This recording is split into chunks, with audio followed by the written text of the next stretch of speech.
Hello students, आज हम पढ़ेंगे चैप्टर 40 जिसका नाम है देश का सम्मान। तो इस चैप्टर में बच्चों देश के सम्मान और अपमान के बारे में बताया गया है कि किस प्रकार छोटी से छोटी चीज़ भी हमारे देश का सम्मान बढ़ा सकती है और उसका अपमान भी करा सकती है। ये कहानी उस समय की है जब स्वामी रामतीर्थ जी रेल से यात्रा कर रहे थे और प्रत्येक स्टेशन पर उतरकर फल वालों की खोज कर रहे थे, लेकिन उन्हें कहीं भी फल नहीं मिले।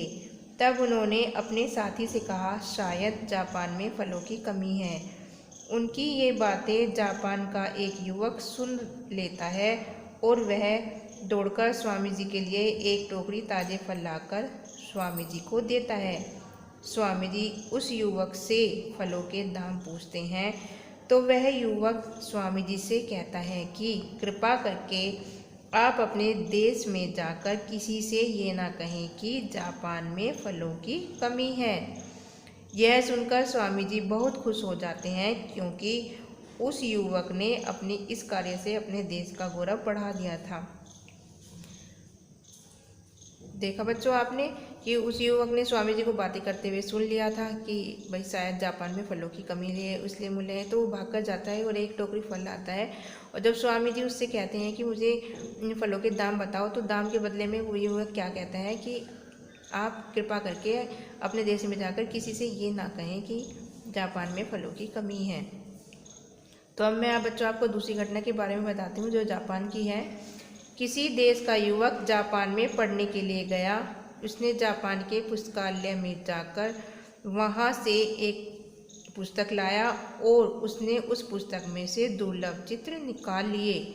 पुस्तक लौटाते समय जब पुस्तक की जांच की गई, उसमें कमी पाई गई। अधिकारी ने वे दुर्लभ चित्र युवक के कमरे से बरामद कर लिए।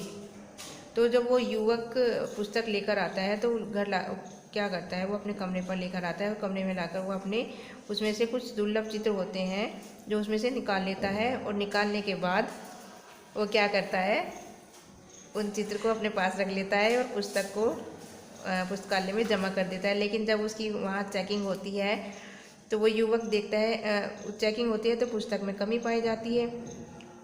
कमी पाए जाने के बाद उसके रूम की चेकिंग होती है और उस चेकिंग होने के बाद वो दुर्लभ चित्र उस युवक के कमरे से बरामद कर लिए जाते हैं। तो इस घटना के बाद उस देश का कोई भी युवक उस पुस्तकालय में नहीं जा सकता था, क्योंकि जापान के पुस्तकालय के बाहर उस देश का नाम लिखकर ये टांगवा दिया गया था कि इस देश का कोई भी युवक यहाँ एंट्री नहीं कर सकता। तो बच्चों आपने देखा, पहले युवक ने अपने देश के मान को बढ़ाया और वहीं दूसरे युवक ने अपने देश का अपमान कराया। तो हमें जब हम दूसरे देश में जाते हैं तो इस चीज़ का ध्यान रखना चाहिए कि हमारी वजह से हमारे देश पर कोई भी धब्बा ना लगे, उसका अपमान ना हो। हमेशा ऐसे कार्य करने चाहिए जिससे हमारे देश का सम्मान हो। स्टूडेंट्स, आपको अपनी बुक में से चैप्टर 14 2 टाइम्स रीड करना है और बुक वर्क भी फिल करना है। Thank you.